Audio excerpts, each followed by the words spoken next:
Cloudy day, but a bit warmer. We're actually doing our Christmas gifts today on the 27th because one of our kids was sick, so we decided to wait until everybody was healthy and able to participate before doing presents. And that got me thinking about how we have to make things adaptable. And it's not just about presents, but it's also about all the other times in life that we spend doing things.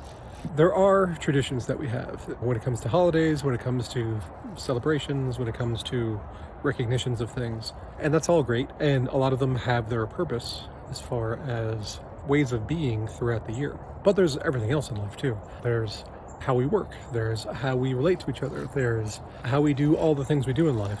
And it's great to have the guidelines that have been established over however many hundreds or thousands of years by people that have come before us in our culture, but we have to make these things adapted to ourselves, and there's nothing wrong with that. Don't feel like any rule that you hear from anybody is gospel, even if it comes from a gospel, as you might look at around the Christmas season. Make things work for yourself, and when you understand principles of why things are the way they are, then that gives you the insight and ability to make those adjustments that make sense for you. So I hear people talk about, there's that fence example delineating liberals and conservatives. A conservative comes across a fence in the woods and they say, oh, why is this here?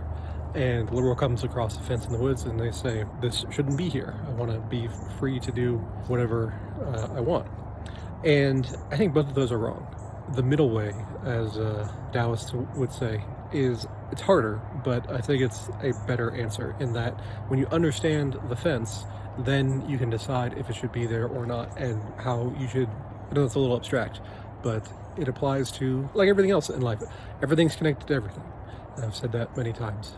And those rules, those guidelines apply to ourselves, and how we should adapt those guidelines is our own responsibility.